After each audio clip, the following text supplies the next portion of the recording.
Nanginginig ang aking buong pagkatao. Adobo de pechay? Para akong nakipaglaplapan sa bangkay eh. Hindi nakakatuwa ang lasa. Lasang pang siraulo.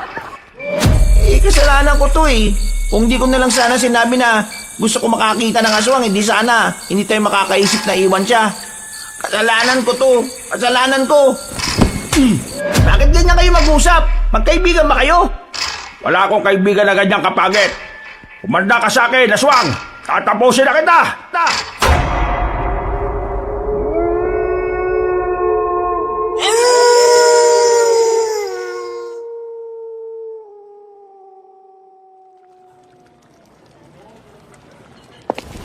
Bilisan mo naman magpakulo. Bayan, tagal-tagal. Matatapos na yung kabila, oh. Anong bilisan? Buwang ka ba? Ang hina ng apoy eh, oh. Paano ko bibilisan? Bakit kasi di na lang tayo sa di kahoy na lutuan nagluto eh? Ang hina ng gasol na yan. At saka, bakit ba kayo nagmamadali? Hindi naman ito paunahan eh. Pasarapan to ng luto. Abot mo nga sa akin yung mga Ricardo. Ano to? Ricardo, ano ba yan? Adobong baboy, may pechay? Ewan ko ba dyan kay Bejer? Nag-iimbento na naman. Masyado ng gasgas mga adobong nakikita natin dito. Kaya ito, gumawa ko ng trademark natin. Adobong baboy de pechay. Sira ulo ang putik. Ano magiging lasa niyan? Lasang adobong nilaga na sinigang? Wala naman akong ilalagay na pampaasim eh. Pinagsasasabi mong sinigang. Akin na nga. Diyos kong bagal. Wala akong nagawa eh. Sabi niya susubukan niya raw na adobong may pechay eh. Ay naku, hayaan na nga natin yung sira ulong yan. Hoy, kapag tayo nanalo, makikinabang din naman kayo eh. Kaya suportahan niyo na lang ako. Tayo? Mananalo sa ganyan? Ewan ko sa'yo. Nasa kalagitnaan ng isang kompetisyon ng pasarapan ng lutong adobo ang tatlong binata. Ang kompetisyon na ito ay tradisyonal sa kanilang lugar. Ginaganap ito taon-taon bilang parte ng pagdiriwang ng 7 araw na pista sa kanilang lugar. 5 beses nang sumali ang tatlong binata sa kompetisyon na yon pero ni minsan hindi sila nanalo. Masyado kasing magagaling ang matatandang nakakaharap nila sa pagluluto. Habang sila, paiba-iba ng lasa kada taon. Nang matapos na nila ang kanilang adobo, agad na tumungo ang tatlo sa bakuran ng barangay kung saan naroon ang mahabang lamesa. Nakalatag na rin doon ang ibang mga adobong luto ng mga kalaban nila. Paglapag pa lang nila ng kanilang dalang mangkok, nilapitan na sila ng matandang si Mang Ben. Isa itong kilalang kusinero sa bayan na siyang huhusga sa lahat ng kanilang luto. Ano ito? Bakit ako nakakakita ng pechay na tila ngumikit at bumabati sa akin? At ang sabi ng pechay eh, Mang Ben, kilalanin mo ako bilang bagong sangkap ng adobo. Ako ang pechay, ang gulay na nagbibigay kulay sa ating masalimuot na buhay. Naintindihan ko po kung naninibago kayo sa inihain namin. Pero saka nyo na po husgahan sana kapag natikman nyo na. Naninibago talaga kami. Kasi taon-taon, may bago kang hinahalo sa adobo eh. Nung unang taon sa pagsali mo, nilagyan mo ng manggang adobo. Maintindihan ko pa kung pinya eh. Pero nagtaka ako, saan mo nakuha yung ideya ng mangga? Sa pangalawang taon, nilagyan mo yung adobo ng singkamas. Medyo ayos lang kasi hindi naman nakaka-apekto ang singkamas sa lasa ng adobo eh. Sa madaling salita, walang kwenta ang singkamas. Kaya bakit nilagay mo pa? Tapos sa pangatlong taon, salip na toyo ang ihalo mo sa adobo, dugo ng baboy ang hinalo mo, at nilagyan mo lang ng maraming asin. Kaya nang maluto na, nagbukas ang dinuguan na maalat. Tapos sa pang-4 na taon naman, nilagyan mo yung adobo ng kinadkad na nyog. Akala mo ba kahit nangingibabaw ang toyo hindi mo mapapansin ang tila makapal na hibla ng nyog na nagtatago sa mga karne? Hindi ako bulag, no? Nakita ko yon. At noong mga sandaling yun napayak na lang talaga ako Ang sabi ko, sa wakas, nakatikim na rin ako ng adobong buko salad. Sira ulo ka ba talaga? Nagsalad ka sa adobo? At sa pang-5 taon ng pagsali nyo, hindi ko ito makakalimutan. Buong buhay ko itong dadalhin. Alam mo ba kung bakit? Kasi Hindi ako makapaniwala na may isang nilalang sa mundong ito na may kakayahan na haluan at gawing toyo ang alak. Gumawa ka ng adobong alak. Alam mo, sobrang sarap eh. Sobrang sarap mong sapakin. Dahil sa ginawa mo. Munti ka na akong malasing sa galit eh. Sa halip na toyo, pinagsabaw mo yung alak at dinaluan mo pa naman ng maraming asin. Anong klaseng utak meron ka? Tapos ngayon eto, pechay? Hampasin kaya kita ng pechay ni Aling Pureng. Ha? Napapakamot na lamang sa ulo si Bedger. Lahat naman kasi ng sinabi ni Mang Ben ay puro katotohanan lamang. Pinagtatawanan tuloy sila ng mga nasa barangay. Pati na rin ang matatandang kalaban nila sa paligsahan ng pagluluto. Pero walang pakialam si Bedger. Sa kanyang paniniwala, ang mga taong palaging sumusubok ng bago ay ang mga taong may malaking tsansa na magbago rin ang buhay. Dagdag niya pa, ang mga taong ayaw sa pagbabago ay ang mga taong takot harapin ang tunay na hamon ng buhay. Makalipas ang ilang sandali, natapos na rin ang lahat ng contestant sa pagluluto. Nakalatag na ang halos 10 mangkok sa mahabang lamesa. Si Bedger lang ang tanging lalaki at mas nakababata. Lahat ng kalaban niya ay mga senior citizen na. Matatandang tipong sa pagluluto na kumulubot ang muka. Yung mga tingin sa kanya ng mga kalaban niya, para siyang lalamunin ng buhay. Parang nang iinsulto. Tila minamaliit ang luto niyang adobo. Pre, sigurado bang may palag tong adobo natin? Tingnan mo yung sa kanila oh. Yung adobo nila parang ihahain sa hari eh. Itong adobo natin, parang sa aso't pusa lang eh. At saka pre, tingnan mo oh. Unang tingin pa lang ang sarap ng tikman. Eh yung atin, parang ang sarap sapakin nung nagluto. Alam niyo kayo, para kayong mga timang no? Sa halip na suportahan niyo yung gawa natin, kayo pa mismo yung unang nalalait eh. Eh kasi naman pre, bakit ba hindi ka nalang magluto ng pangkaraniwang adobo? Hindi naman yan experiment eh. Lagi ka nalang may pauso. Tingnan mo Bedger oh, tayo lang yung pinagtatawanan dito eh. Pabayaan mo sila. Ayaw lang kasi nila ng pagbabago. Eh ano naman kinalaman ng pagbabago rito? Ang pagbabago, dapat sinisimulan natin sa maliliit na bagay. Ang paraan ko ng pagbabago sinisimulan ko sa adobo. Pagbabago para sa tradisyon ng mga adobo. Gawing normal ang paglalagay ng mga bagong sangkap. Ewan ko sa'yo, sira ulo. Hindi nagtagal ay nagsimula ng tikman ni Mang Ben ang mga luto. Kada titikman ni Mang Ben ng ibang adobo, para itong mababaliw sa sarap. Naluluha pa sa sobrang saya. Namumula mukha nito sa sobrang kilig. Pero nang tumapat na ito sa adobo nila Bedger, biglang nawala ang ngiti nito. Sumeryoso ang buong paligid. Pabalik-balik ang tingin ni Mang Ben kay Bedger at sa adobong gawa ng binata. Hindi ko alam pero pakiramdam ko sisirain dito ang katinuan ko ngayong araw eh. Pero dahil isa akong tagasunod ng sining ng pagluluto, handa kong igalang anuman ang resulta ng niluto mo. Ang hiling ko lang, ito sana ay gabayan ng Panginoon. Ang iyong adobo ay maging modelo ng kabataan. Mang Ben, adobo lang yan. Hindi yan parte ng pagkatao ko o ng iba pa.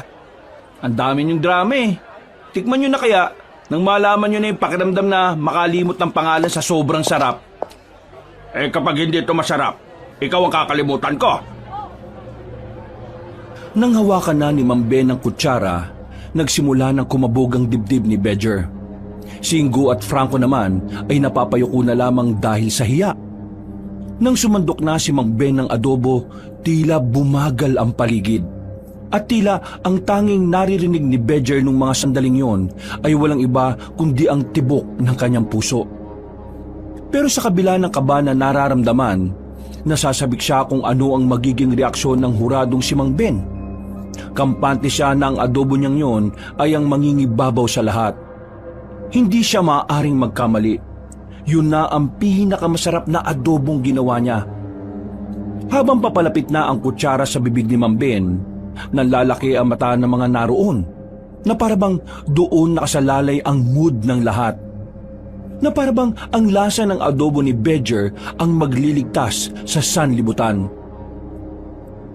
Nang matikman na ni Mang Ben ang adobo na niluto ni Bedger, sumilay ang malapad ng ngiti ng matandang lalaki. Napangiti na lang din si Bedger. Tila nagkaroon din ng pag-asa sa mukha ni Franco at Ingo, habang ang iba namang kasali sa kompetisyon ay kinakabahan. Aba, ngayon lang ako na nakatikim ng ganitong adobo ah. Sabi ko sa inyo magugustuhan niyo yung adobo ko. Ang tawag ko dyan ay adobo di pechay. Para kung dinilaan ng paa ni Satanas. Para kung humalik sa impyerno. Nanunot ang inis, galit at pagkamuhi. Nanginginig ang kalamlan ko. Nanginginig ang aking buong pagkatao. Adobo di pechay? Para kung nakipaglaplapan sa bangkay Hindi nakakatuwa ang lasa. Lasang pang siraulo. Nawala ang ngiti ni Bedger nang sabihin niyo ni Mang Ben. Buong akala kasi nila ay nagustuhan ng huradong si Ben ang luto niyang adobo. Tila gumuho ang kanilang mundo. Ang pagkasabik ni Bedger ay parang naglahong parang bula. Nagtatawanan ng mga tao sa paligid, maging ang mga kalaban nila sa kompetisyon. Napapakamot na lamang sa ulo si Bedger. Isa na namang kapalpakan ang nagawa niya sa larangan ng pagluluto. Ano bang pumasok sa isip mo, Bedger? Naniniwala kasi ako na ang pagbabago ay dapat inuugali ng tao. At ang pagbabago, pwede natin itong simulan sa maliit na bagay. Pwedeng simulan sa Bedger, ang pagbabago ay hindi ginagawa sa lahat ng bagay at hindi ginagawa sa lahat ng sitwasyon. May mga parte lang ng buhay ng tao kung saan kailangan natin ng pagbabago. Pero may mga parte din naman na hindi natin to kailangan. May dalawang aspeto na mahirap baguhin sa lipunang ito. Una, mahirap baguhin ang mga bagay na nasanay na sa sirang sistema. Mga bagay na nilamon na ng kabulukan. Pangalawa, mahirap baguhin ang mga bagay na hindi na dapat binabago. Mga bagay na hindi na dapat binabago? Bakit mo kailangan baguhin ang isang bagay na wala namang problema? Kagaya na lang ng adobo na ginagawa natin. Kung iisipin mo iba-iba ang bersyon ng adobo na nakahain dito. Pero iisa pa rin ang diwa nito. Masarap. Hindi nila binago. Bagkos, dinagdagan lang nila ito. Kumbaga sa tao character development ang tawag nila dito. Na-develop mo ang bagong kakayahan at personalidad na makakatulong sa pag-usbong mo bilang tao. Ganon din sa niluluto natin. Mananatili ang orihinal at tradisyonal. Pero maaari natin silang paunlarin. Kitam? Hindi natin sila binabago. Pinapaunlad lang natin sila. Pero ang ginagawa mo, binabago mo ang adobo. Gumagawa ka ng sarili mong bersyon na kung saan binubura mo na ang tunay na pagkakakilanlan ng adobo.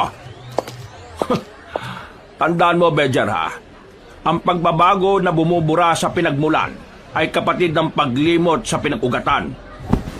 Magbago ka ng pananaw, Bedger. Pero hindi mo kailangan baguhin kung sino ka dahil walang mali sa'yo. Nasa pananaw mo lang sa buhay. Napapatango na lang ang ibang mga matatanda na naroon. Kahit ang kapitan ng barangay ay sumang-ayon sa sinabi ni Mang Ben. Samantala, nakaramdam naman ng tuwa si Bedger. Sa halip kasi na mapahiya na naman dahil sa adobo niya, meron pa siyang natutunan. Kaya hindi kita mapapatawad sa pagyurak sa imahe ng adobo. Hindi mo ba alam na ang adobo ay ang pinakakilalang pagkain ng mga Pilipino? Isa kang lapastangan na lagyan ng pechay ang adobo. Napapakamot na lamang si Bedger ng mga sandaling yun. Nang matapos na ang kompetisyon, lumabas na rin ang resulta. Kagaya ng mga nakaraang taon, huli na naman sa listahan ng adobo di pechay ni Bedger. Bagsak ang kanilang balikat nang bumalik na sila ng bahay. Pre, di naman kasi lasang adobo yung niluto mo Ang pait. Masyadong kumatas yung pechay. Bakit ba kasi hinaluan mo pa ng pechay Sa susunod, pre, huwag ka na lang sumali kung maglalagay ka na naman ng kung ano-ano sa adobo. Sasali pa rin ako. Lalo na ngayon. Alam ko na ang tunay na kahulugan ng pagbabago. Ay nako, Bahala ka nga. Basta kami mga kaibigan mo nandito lang. Susuportahan ka namin kahit na ano pang ihalo mo. Baka sa susunod, haluan mo naman ng isang buko yung adobo ha. Hindi na talaga kita mapapatawad. O baka mamaya lagyan mo pa ng ampalaya. Maraming salamat sa inyo mga pare ha. Ilang oras ang nakalipas, sumapit na rin ang kinagabihan. Habang nagpapatunaw ng kinain sa tapat ng kanilang bakuran, biglang dumating ang matandang si Ben. Nagkatinginan silang tatlo. Matagal naman na nilang kilala si Mang Ben. Kaibigan ito ng mga magulang nila. Kaya kahit na papaano, meron din silang pinagsamahan. Kaya nga lang, hindi naman sila close sa isa't isa. Ang tingin lang nila sa matandang lalaki ay kilalang manluluto sa kanilang baryo. Oh, Mang Ben, napadaan yata kayo. Bakit po? Hindi niyo ba ako papapasukin?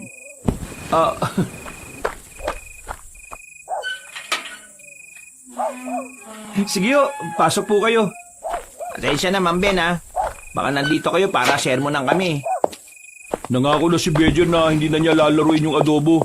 Kasi alam na raw niya yung tunay na kahulugan ng pagbabago. Hindi ako narito para manermon. Gusto kong tulungan itong kaibigan ninyo. Gusto niyo akong tulungan, Mang Ben?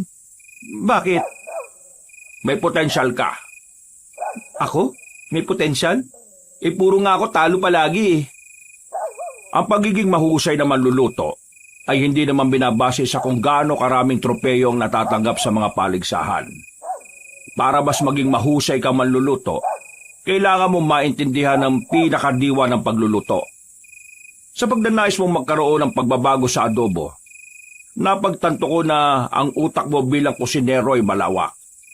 Nagawa mong bigyan ng kahulugan ng pagbabago sa sarili mong paraan na may koneksyon sa pagluluto. Kahit na mali, pero nakita ko ang pagmamahal mo sa pagluluto. Nakita kong kaya mong mas bigyang buhay ang larangan ng pagluluto. Kaya naman, naisip ko na tulungan ka. Tutulungan niyo ako na maging magaling sa pagluluto? Hindi. Ha? Tutulungan kitang makilala ang sarili mong estilo sa pagluluto. At para magawa mo yon, kailangan mo ng mga bagong sangkap. Nang sa ganun mas maging angat sa iba ang bersyon mo ng adobo. Meron pang huling kompetisyon sa huling araw ng pista. Sumali ka ulit. Saan ko naman mabibili yung mga bagong sangkap na sinasabi niyo?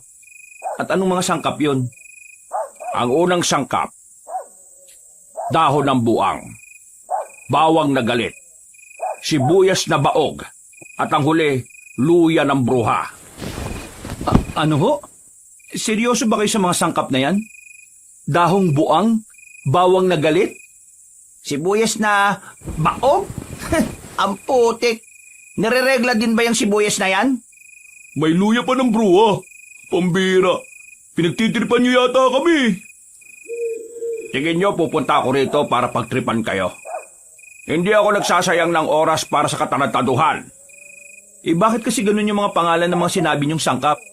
Paliwanid niyo nga. Iilang kusinero lang ang nakakaalam ng tungkol sa mga sangkap na yan.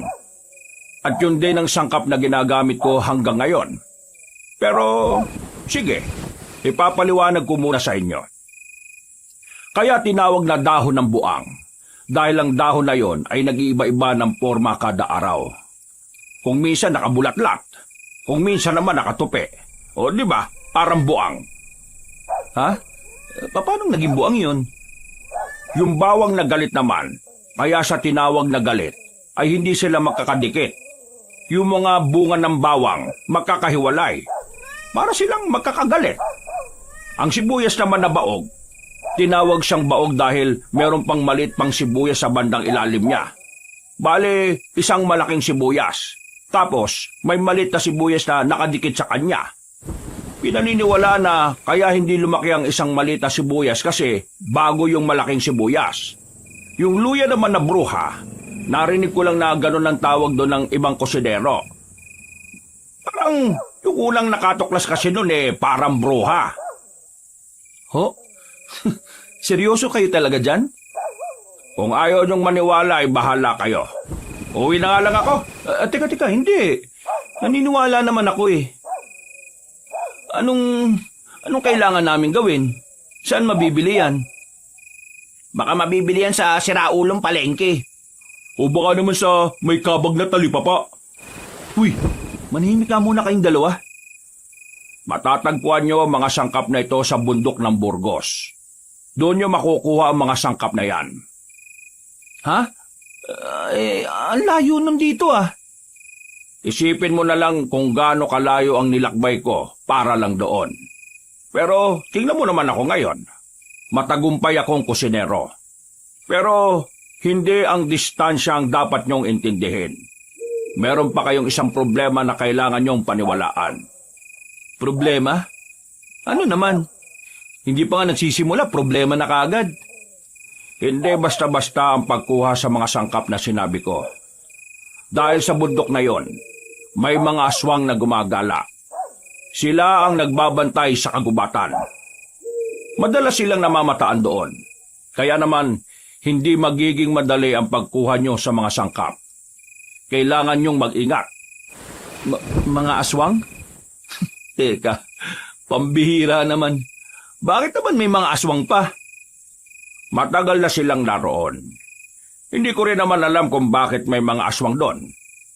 Ang alam ko lang, delikado ang pagpunta ron.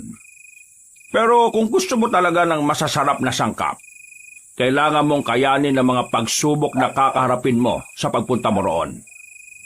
Aswang? Nakakatakot ang mga yan. Bakit? May alam ka ba sa mga aswang? Ang isa kong tiyuhin, yung nakwento ko sa inyo nung na laging umaalis ng bahay nung bata pa ako. Ang kwento-kwento sa pamilya namin, napas lang siya ng mga aswang nung naghahanap siya ng bayawak sa gubat. Kung ganun, delikado talaga ang mga aswang. Paano naman natin matatalo yung mga yun? Nako, para makuha ang sangkap, kailangan natin silang patayin eh. Ma'am Ben, paano mo sila natalo? Hindi ko sila natalo. Nakaiwas lang ako sa kanila.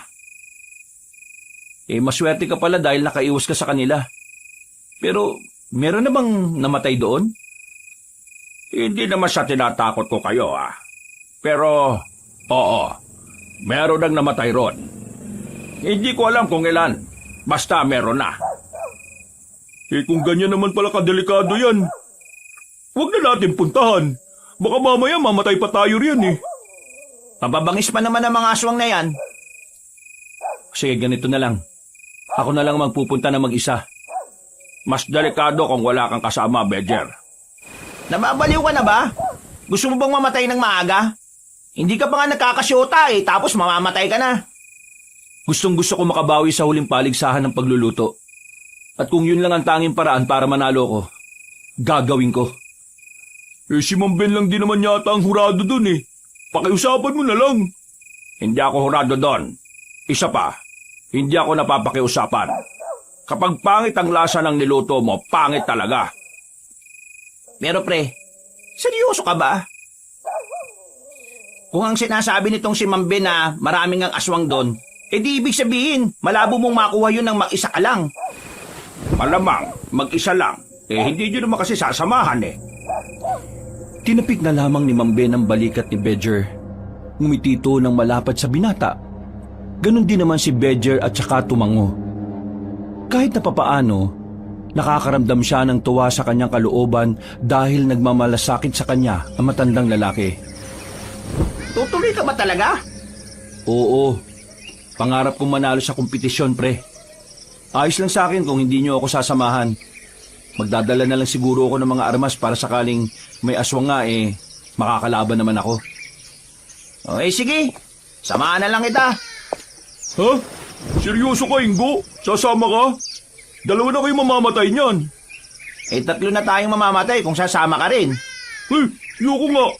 Meron pa akong pangarap sa buhay, no? Ayoko muna mamatay dyan. Basta ako, sasamahan ko na lang tong tropa natin. Hindi mo naman kailangan sumama kung napipilitan ka lang, Ingo. Hindi ako napipilitan, pre. Gusto ko rin makakita ng aswang, kaya gusto kong sumama. Ha? Bakit interesado ka sa aswang? Hindi ko alam. Bigla na lang ako naging interesado Tumango na lamang si Bedger Lumipas sa mga araw. Nilibang na lang muna nila ang sarili. Unang araw kasi ng pista sa kanila kaya sobrang dami pang ganap. Nagtungo sila sa mga palaro sa bandang barangay. Nakisali sila sa mga yon. Pero maya-maya lang ay nabagot na rin si Bedger. Nagpaalam na muna siya sa dalawa. Umuwi siya ng kanilang bahay. Pagpasok niya sa silid, kinuha agad niya ang larawan na nakadikit sa dingding. Naroon sa larawan na yon ang kanyang ama at ina. Napapangiti na lang siya. Hindi na kasi niya alam kung ano ang nangyayari sa mga yon. Nasa elementarya pa lang kasi siya nang umalis ang kanyang mga magulang. Ang kanyang ina ay nagpunta ng Maynila para magtrabaho. Pero kalaunan ay nagkaroon ng bagong pamilya. Ang kanyang ina naman ay nasa ibang bansa. Pero mula noon ay wala na rin siyang nabalitaan tungkol doon. Kahit si Mambe na matagal ng kaibigan ng mga magulang niya ay wala ring alam. Ilang pista na ang dumaan pero wala pa rin kayo. Hindi ko alam kung kailan ko kayo makakasama ulit. Pero maghihintay pa rin ako. Humiga na lamang siya. Hindi niya inakalang makakatulog siya nung hapon na yon. Paggising niya ay madilim na ang paligid. Bumangon siya. Binuksan niya ang bintana. Pagtanong niya sa labas, maingay pa rin ang paligid. Bawat bakuran ay may mga nagdiriwang. Paglabas niya pa lang ng bahay, tinawag na siya ni Franco. Medyo nakainom na ang binata, pero hindi pa naman ito lasing na lasing. Pre! Oh, walang nga. Lasing ka na yata eh. Hindi ako lasing. Singgo ang lasing. Oy, bakit? Nasaan ba Singgo? Tulog na? Sabi ng mga kainuman namin kanina, pupunta raw ng gubat. Akala ng mga kainuman namin, nagbibiro lang Singgo eh. Eh ano naman ang gagawin niya sa gubat? Maghahanap daw ng aswang. Ano? Sira ulo. Hindi naman aswang ang inaalala ko, pre. Ang inaalala ko, baka naman matuklaw ng ahas sa gubat yon. O baka mabagok. Lasing na yun, pre. Gegewang-gewang na maglakad. Kung ano-ano na nga rin na sinasabi. Crush niya raw si Aling Pepang. Sira ulo talaga. Ituro mo nga sa akin saan siya dumaan. Tara, Hindi ko nga alam. libutin na lang natin. Kahit nakagigising pa lang, hinanap na agad nila ang kanilang kaibigan. Pinagtatatanong nila ang mga nakakasalubong na nakakakilala kay Ingo. Pero ang sabi lang ng mga yon ay dumiretso. Ilang minuto pa ang nakalipas, nakarating na rin sila sa gubat. Sigaw sila ng sigaw ng pangalan ni Ingo pero wala namang tumutugon sa kanila. Habang tumatagal, papalayo na sila ng papalayo sa kanilang baryo. Kaya naman naisipan na rin nilang tumigil na. Hindi na nila kasi alam kung saan na patungo ang direksyon na tinatahak nila. Mabuti pa bumalik na lang tayo. Paano si Ingo? Kung gegewang-gewang na siyang maglakad, baka nandyan lang yan. Hindi na yun aabot dito sa gubat. Naku, nasa na kaya yung tukmol na yun? Yaman na, tara na. Sinimulan na nilang maglakad, pero napatigil sila nang may marinig silang kaluskos. Marahan silang naglakad palapit sa naririnig nila. Mas lalo silang kinabahan na makarinig na sila ng angil. Kumuha na sila ng bato.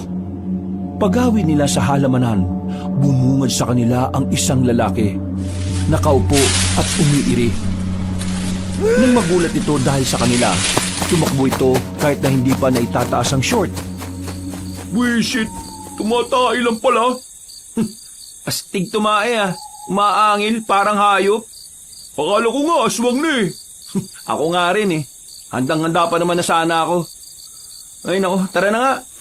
Wala na tayo mapapala rito. Matutuklaw pa tayo ng ahas dito eh. Binilisan na lamang nila ang kanilang paglalakad. Mga ilang sandali pa ay nakalabas na rin sila ng kagubatan. Pabalik na sila sa baryo nang mapansin nilang may nakahigang tao sa ilalim ng truck. Nang tingnan nila kung sino yon, nakilala nilang si Ingo ang naroon. Hinilan nila ang lalaki. Patawa-tawa pa yun nang alalayan na nila itong maglakad. Oh, Aling Pepang, ikaw ang natatanging nilalang. Ang puso ko'y iyong binihag.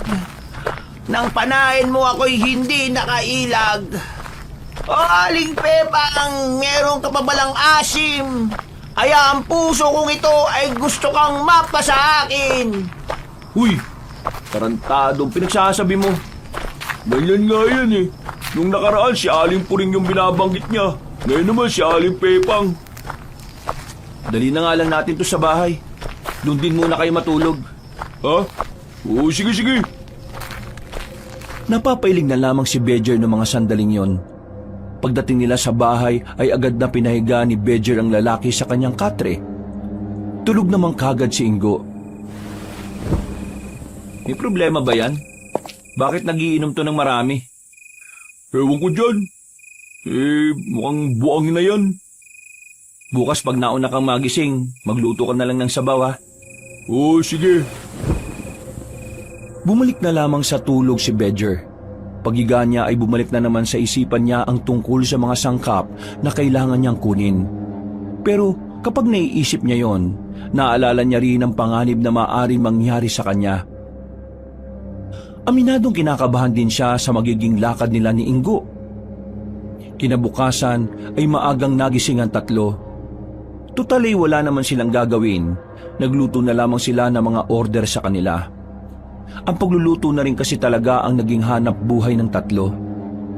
4 na putahe ang pinaluto sa kanila para sa paghanda sa pista. Mga bandang tanghali lang ay natapos na rin sila. Ang sakit talaga sa tenga ng tambol na yun. Tumigil pa dito ng matagal. Hindi pa aalis kung hindi tayo nag-abot. Ano ka ba? Buti nga may ganun eh. Kahit papaano masaya ang pista natin kasi maingay. Palibasa kasi mga pinakikinggan mo puro kabalbalan lang eh. Ang tawag dyan, drum and lyre. Puro kabalbala ng putik. Ikaw nga kapag nalalasing ka, puro senior citizen ang target mo eh. Ha? Pinagsasabi mo? Pinagsasabi ko, kagabi, tumutula ka pa tungkol kay Aling Pepang. May nalalaman ka pang ano? Ano ba yun, pre? Ganito sinabi niya oh. O Aling Pepang, meron ka pa palang asim. Kaya ang puso kong ito'y gusto kang mapa sa akin. Ganyan na sinabi mo, Ingo. Ha? Tarantado. Hindi ko sinabi yan, oh. Sinabi mo yan. Saksi ang Diyos. Kakaiba ka kapag nalalasing eh. Siguro sa susunod na makainom ka, si Aling Bebang naman ang punteriya mo. Headline, binatang lango sa alak. Sa mga matatanda, may kakaibang balak. Tumingil ka nga. Baka may makarinig pa sa'yo eh. Nagtawanan na lamang sila ng mga sandaling yon. Matapos mailigpit ang mga ginamit nila, lumabas na sila ng bahay. Pupunta sila sa peryahan para kahit papaano ay makapaglibang-libang. Pagdating nila roon, nakita nila si Mang Ben na naghahagis ng barya sa isang laro na may bahid ng sugal. Maglalaro din ba kaya? Paano po ba laruin yan? Etong barya, ihahagis mo doon. Kailangan mapasok mo doon sa butas. Dapat walang sayad ha. Kapag nanalo ka, itong 5 mo magiging 100. Ano, gusto nyo bang subukan? Parang kalokohan naman yan eh. Paano may papasok doon eh? Ang liit-liit naman ng butas. 5 piso lang naman eh. Tsaka libangan lang to. Kapag natapos na ang pista di wala na ito. Tara Ingo, subukan natin. O sige. Kami muna Mang Ben? Bakit? Napag-isipan mo na ba yung sinasabi ko sa'yo? Wala bang ibang paraan para makuha ng madali yung mga sangkap? Pasensya na pero wala eh. Lahat ng kakilala kong kusinero na nagpunta, kinailangan din nilang dumaan doon sa ganong senaryo. Kaya nga sabi ko, kung ikaw lang mag-isa, delikado. Mas maganda nga na sana marami kayo. Kasi nung ako nagpunta, marami naman akong kasama eh. Nakahiwa-hiwalay lang naman kami. Mang Ben, ano po bang itsura ng aswang? Itsura? Ay, parang tao rin ang katawan nila. Kaso kapag tiningnan mo yung muka, nakakatakot. Mukhang halimaw. mahaba yung pangil, tapos kulubot ang muka. Mahaba ang tenga nila pero may tulis sa dulo. Basta, hindi ko gaano matanda ng mukha nila eh. Basta hindi sila pangkaraniwan. Ganun po ba? Badger, normal lang na matakot. Kahit di naman ako eh. Takot na takot din ako nung nandun na ako sa gubat. Pero nung nakuha ko na yung mga dapat kong kunin na sangkap, abay, sobrang saya ng pakiramdam. Kasi pinaghirapan ko eh. Gustong-gusto ko po talagang makuha yung sinasabi niyo eh. Gustong-gusto kong manalo sa kompetisyon. Nakikita ko pagiging desperado at pagiging masikap mo. Natutuwa ako sa'yo. Kaya huwag ka mag-alala. Bago kayo umalis ni Ingo, meron akong ibibigay sa inyo. Po? Ano po yun? Gamit na pwede niyong gawing armas sakaling mapalabang kayo sa mga aswang. Napatango na lamang si Badger. Matapos sila makipaglaro sa perya ay sumama na sila sa bahay ni Mang Ingo. Naghintay lamang sila sa bakuran. Maya-maya pa, lumabas na rin ang matandang lalaki. May dala-dala na yung baul na medyo may kalakihan kaya kailangang tulungan ni Franco. Narito yung sandata at armas na dinala ko nung pumunta ako ron. Hindi ko naman talaga sila nagamit eh, pero baka kailanganin nyo. Buksan mo, Badger. Aba, mga itak ito ah. Tapos, isang revolver. Ano tong mga kwintas na to? Sabi ng pinagbilang ko, pangontra daw yan. Pero hindi naman yata effective yan eh. Dalhin mo na rin. Malay nyo, effective pala. Pre, ako na lang gagamit itong revolver. Bakit marunong ka ba niyan? Oo, may baril si Papa dati eh. Wala nga lang bala. O sige, ayoko rin namang humawak niyan eh. Dito na lang ako sa itak. Ma'am Ben, ano itong isang to? Bakit ang liit? Kunya lang tawag nila dyan. Ang sabi naman ng isa kong nabilhan yan, mabisa raw yung ginagamit sa mga aswang nung araw. Ewan ko kung totoo ah. Di ko naman kasi nagamit kaya hindi ko rin alam eh. Kung sa bagay. Pero maraming salamat dito, Mang Badger ha. Malaking tulong talaga tong ginagawa nyo. Naalala ko noon sabi sa akin ng papa mo, tamad ka raw magsaing. Ang sabi ko sa kanya, balang araw matututo kang magluto ng masarap na ulam. At hindi ka ako nagkamali. Kaya mula nung malaman kong nagluluto ka na nga, nakita na kita ng potensyal eh. Pero nabubwisit lang ako sa'yo kasi kung ano-ano nga ginagawa mo sa niluluto mo. Pero alam kong may mararating ka. Kaunting bagay lang sa'yo titino ka na. Maraming salamat sa paniniwala niyo sa akin. Ngayon ko lang naramdaman na may naniniwala sa kakayahan kong magluto. Kung iputo ko kaya sa'yo itong revolver, anong tingin mo sa amin na kasama mo simula pa lang nung umpisa? Oo nga, parang timong to. Siyempre, matik na yan. Ang ibig ko sabihin yung ibang tao na hindi ko naman gaanong ka-close. Marami pa tayong pagdaraanan, Badger. Kaya darating ang punto na hindi na rin ako magiging ibang tao sa'yo. Ngumiti na lamang ang lalaking si Badger. Matapos ang usapan na yon, ay agad na rin silang bumalik sa kanilang bahay. Hindi pa rin makapaniwala si Badger na meron silang ganong klase ng sandata. Hoy, Ingo, ibalik mo na yan dito. Baka mamaya makadisgrasya ka pa niyan. Hindi, marunong naman ako nitong gumamit eh. Sus, akin na yan. Mabuti nang sigurado tayo, no? Baka mamaya mag-inom ka na naman sa labas tapos kunin mo to. Bukas ko na to ibibigay sa'yo kapag aalis na tayo. Napapakamot na lamang sa ulo ang lalaking si Ingo. Pero agad din naman itong binigay ang revolver. Huminga ng malalim si Badger. Hinahanda na niya ang sarili para sa lakad nila kinabukasan. Bandang 12:00, hindi pa rin makatulog si Badger sa kakaisip. Mula nang marinig niya ang tungkol sa mga aswang sa kagubatan, hindi mawala-wala sa isipan niya yon. Pero kahit na merong kaba sa kanyang dibdib, hindi pa rin natitinag ang kagustuhan niyang makuha ang mga sangkap na sinasabi ni Ma'am Ben. Mabilis na lumipas sa mga oras. Sumapit na rin ang umaga. Kahit na nagkakasiyahan pa rin sa kanilang baryo, itutuloy nila ni Ingo ang kanilang lakad. Sigurado na ba kayo na aalis kayo? Oo, wala nang atrasan to. Di ba, pre? Oo, wala na talagang atrasan. Paano kung may mangyari sa inyo doon? Baka nakakalimutan nyo ha, aswang yung pwede nyo makaharap. May mga dala naman kami sandata eh. At saka, kung si Ma'am Ben nga nakaligtas noon, sigurado naman na makakaligtas din kami ngayon. Total, hindi ka naman sa kasama at araw ng linggo ngayon. Magsimba ka na lang at ipagdasal mo na lang kami. Na sana, walang mangyari masama sa amin. O siya, sige na. Aalis na kami. Mahirap nang abutin pa kami ng gabi doon. Sabi ni Ma'am Ben mas maganda kung maliwanag pa marating na rin namin yung bundok ng Burgos. Teka, sumama na lang kaya ako. Huwag mong pilitin ang sarili mo kung nag-aalangan ka. Baka mas lalo ka lang mabulilyaso. Oo nga, dapat bukal sa kalooban mo. O sige, sasama ako. Ang kulit mo, wag na nga. Bukal nga sa kalooban ko sumama. Di ba takot ka mamatay? Bakit ka sasama?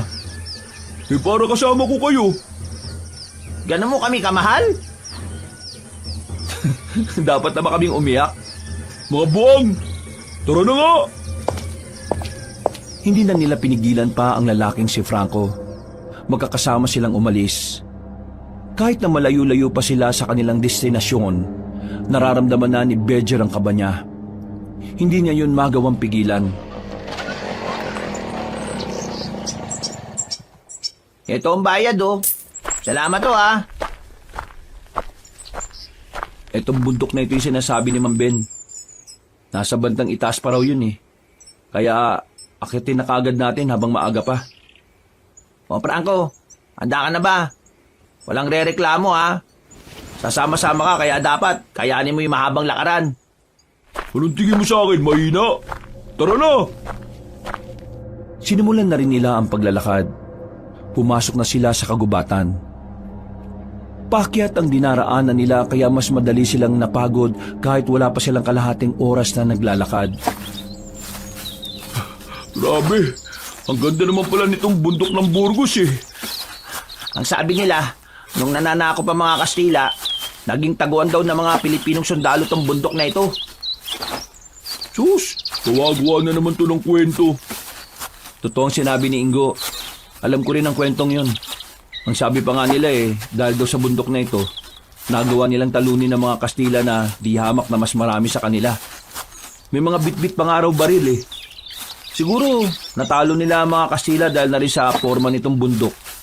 Tingnan nyo, ang daming pwedeng pagtaguan. Kaya makasaysayan tong bundok na ito. Kaya nga nagulat ako sa sinabi ni Ma'am Ben na may mga aswang na gumagala rito Tingnan nyo mga pre parang ang peaceful naman dito Huwag ka makampante. Minsan kung ano yung tahimik yung pala yung delikado. Mismo, nakakabigay nga katahimikan Nang may marinig silang mga kaluskos sa taas ng puno ng sampalok, ay napatigil sila sa kanilang paglalakad. Nakakatingin na ng tatlong magkakaibigan. Inilabas na ni Ingo ang revolver, habang dinukot naman na ni Bedger ang punyal sa tagiliran niya. Ano kaya yun? Alerto kayo May aswang na ba kapag maliwanag? Hindi naman sila napapaso sa sinag ng araw Kaya oo, meron. Marahan silang lumapit sa puno ng sampalok. Pagtingala nila, nagulat sila nang makita nila ang isang unggoy na naroon. Tumalon yun pababa.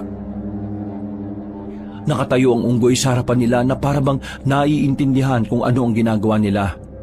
Pero laking gulat nila nang may damputin ng unggoy. Patawa-tawa pa sila pero bigla na lamang silang binato ng sanga. Tinamaan si Franco sa muka. Nakailag naman si Ingo at Bedger. Pagkatapos mamato ng unggoy ay agad na rin yung tumakbo paalis. Aray! Visit na unggoy yun Abuli ko yun! Uy! Paawat ka! Unggoy lang yun Mas masahol ka pa sa unggoy kapag pumatol ka sa unggoy. Di mo ba nakita ginawa sa akin? Binato niya ako Franco, kalma. Ikaw yung mas may isip sa inyong dalawa. Papatulan mo pa ba yung unggoy? Yung sakit kaya? Hindi na lamang nila pinansin ang unggoy na yon at nagpatuloy na rin sila sa kanilang paglalakad. Makalipas ang halos 1 oras, nasa pusod na rin sila ng bundok ng Burgos. Noong mga oras na yon ay nakakita na sila ng mga halaman na kakaibang itsura. Mga halaman na hindi pa nila nakikita sa buong buhay nila. Tingnan niyo itong isang to, kakaibang halaman. Hula ako pangalan nito. O sige, ano? Pinamulang libag. Tingnan niyo kasi mapula pero mukhang malibag. Dami mo talagang alam kapag katarantaduhan no? Nagtawanan na lang ang tatlo habang naglalakbay pa rin sila. Kaunting lakad pa nila, narating na rin nila ang Batis. Mukhang tahimik ang lugar na yon. Tanging mga huni lamang ng mga ibon ang maririnig. Unang tingin pa lang nila sa lugar, nakakaramdam na sila ng kaginhawaan. Pahinga na muna tayo dito. Kanina pa tayo naglalakad Mamaya na tayo magpahinga kapag nakakuha na natin yung sangkap. Mahirap na kapag ginabi tayo. Mas maganda ngang gabihin tayo kasi sa gabi ko lang yata sila makikita. Sira ulo ka ba? Paano kung ikamatay natin? Kaya nga ako sumama dito para makita yung aswang, di ba? Di magpaiwan ka dito hanggang gabi. Hindi naman problema yun Napapailing na lamang si Bedger. Nang magpatuloy na sila sa kanilang paglalakad, nakita na rin nila sa wakas sa mga taniman ng hinahanap nilang sangkap. Napangiti na lang ng malapad ang lalaking si Bedger. Ito na yung dahon ng buang Pre, ito rin yata yung luya ng bruha. Nakausli Nandito naman yung bawang na galit at sibuyas na baog. Ito na nga. Siguradong mananalo na ako sa huling patimpalak ng pagluluto natin. Oh, nakuha na natin ang gusto mo. Pwede na tayong umuwi habang tanghali pa lang. Teka. Parang may mga kakaiba pang tanim dun Oo nga, libutin na muna natin. Maaga pa naman Ang usapan natin, uuwi na kagad tayo kapag nakuha na natin yung kailangan natin, di ba? Ang usapan kasi, hindi ka kasama sa usapan. Bigla ka lang naman sumama Kaming dalawa lang naman ni Bedger. Balak pa talaga namin maglibot. Aba, kasalanan ko pa talaga ngayon Ikaligtasan lang naman natin ang iniisip ko Franco, sumama ka na. Saglit lang naman Malay mo naman makakita pa tayo ng mas importanteng sangkap dito. Sige na, ito naman Huwag ka nga KJ. Tingnan mo naman kung gaano kapayapa itong gubat Wala naman kahit na anong nakakabahala dito Ano pa bang magagawa ko? Alam nga namang umuwi ako mag-isa. Kapag talaga napahabak tayo kasalanan yung dalawa. Ngumisi na lamang si Bedger. Matapos silang makakuha ng maraming sangkap at mailagay sa mga dala nilang garapon, tinumbok nila ang diretsyong direksyon at mga ilang sandali lang, nakakita naman sila ng kakaibang anyo ng mga gulay. Kagaya na lang ng pechay na kulay asul. Meron ding kamatis na iba ang hugis. Hindi pangkaraniwan ang mga nakikita nila roon. Hindi tuloy nila maiwasang hindi mamangha. Pakiramdam nila ay nasa ibang bansa sila dahil sa mga nakikita nila. Pipitas na sana sila roon, pero bigla na lang silang nakarinig ng mga ingay na hindi naman nila alam kung saan nagmumula. Tumingin-tingin sila sa paligid, pero wala naman silang nakitang naroon. Tanging sila lang ang nasa parting yon ng mga oras na yon. Rinig niyo yun? Oo, saan kaya yun? Pakinggan niyo maigi. Parang nanggagaling sa ilalim ng lupa Ha? Nanggagaling sa lupa? Teka. Oo nga Hindi kaya mga demonyo yung naririnig natin? Demonyo ang putik. Pakinggan mo kasi na maayos. Parang maingay Parang palengke. Oo nga Saan kayo pupunta? Saan pa? Di alamin kung saan galing yung naririnig natin. Ha? Bakit pa? Ano naman yung pakialam nyo ron? Hindi ka ba naku-curious? Curious ako pero hindi na para alamin ko yun. Wala naman tayo mapapala ron Baka mamaya mapahabak pa tayo. Sige na. Kung ayaw mo dito ko na lang. Kami nang bahala. Hintayin mo kami rito. Ha? Seryoso? Iiwan niyo ako rito? Hindi ka rin naman sasama eh. Kaya iiwan ka namin. Babalik naman kagad kami. Basta wag ka na lang umalis dito. Pambira naman talaga itong mga to. Basta bilisan nyo ha. Tensyonado ka masyado. Alauna pa lang naman oh. O sige na, aalis na kami. Dito ka lang. Kung aalis ka dito, baka hindi ka talaga namin makasama pa uwi. Bakit naman ako aalis dito? Ayoko umuwi mag-isa, no? Tinawanan na lang ni Bedger ang lalaki. Naglakad na sila ni Ingo para hanapin kung saan nagmumula ang naririnig nilang mga ingay. Nang medyo malayo na sila kay Franco, mas naririnig na nila ng malakas ang mga ingay. Sigurado silang nagmumula ngayon sa ilalim ng lupa. Kaya naman mas lalo silang naintriga para hanapin yon. Mga ilang sandali lang, may natanaw na rin silang ilang mga tao na naglalakad papunta sa iisang direksyon. Sa puntong ito, nakaramdam na sila ng kaba. Nagtataka silang dalawa kung bakit may mga tao sa ganung uri ng lugar. At base sa kanilang nakikita, para bang masaya at nagtatawanan pa ang mga yon. May isa pa nga silang nakitang humihimas ng tiyan. Pre, parang nanggaling sila sa kainan ah. Tingnan mo yung isa oh, mukhang busog na busog. Eh di ba, doon sila papunta? Eh dito sila galing eh. Baka nandun yung naririnig nating ingay. Eh di ba inaala natin nasa ilalim ng lupa? Baka malay natin, underground pala. Underground? Eh, pwede rin. O ano, hanapin pa natin? Oo naman. Total, hindi ko naman yata makikita yung aswang eh. Kahit yun na lang.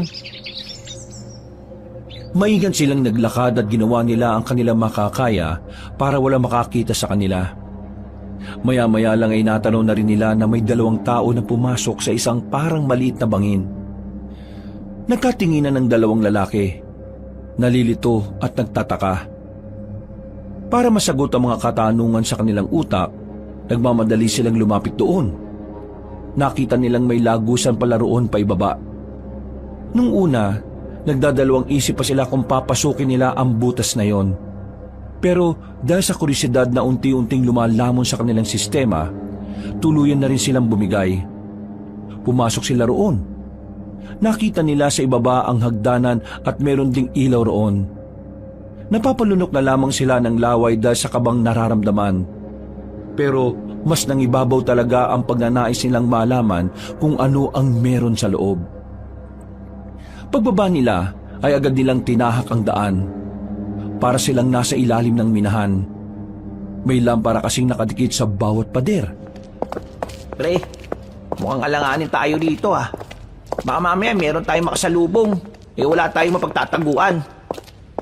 Kung ganun, magpanggap na lang tayo na lagi tayo nagpupunta rito. Wala rin naman tayong gagawing masama eh. Kakasabi lang nila pero bigla na lang may nakakita sa kanila. Nakasalubong nila ang tatlong lalaki na marumi ang damit. Nakatingin sa kanila ng seryoso at parang inaalam kung sino sila at saan sila galing. Hindi nakapagsalita ang dalawa.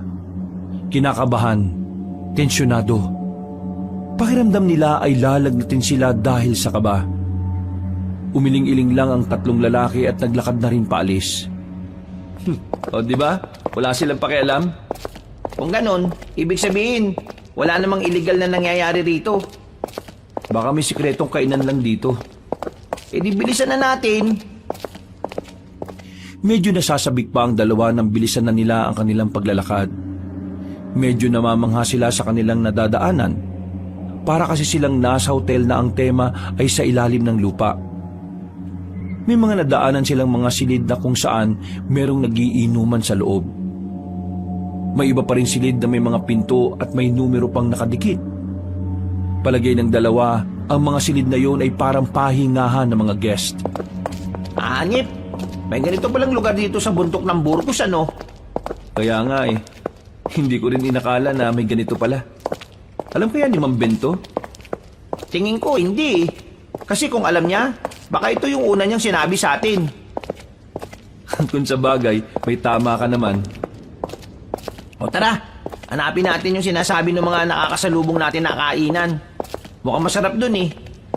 Oo, nagugutom na rin ako eh. May dala naman akong pera dito.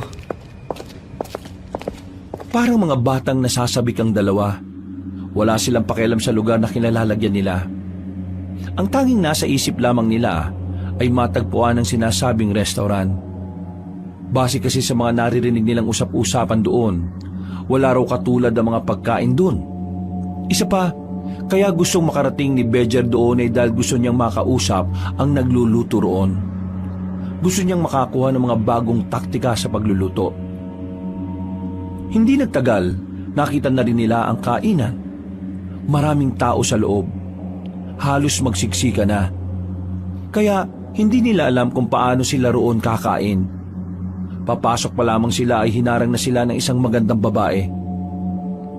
Meron pa itong apron, kaya agad nilang naisip na baka taga-kusina ang babaeng yon. Bawal kayo sa loob. Sumunod kayo sa akin. Miss, kakain sana kami. Bakit kami bawal?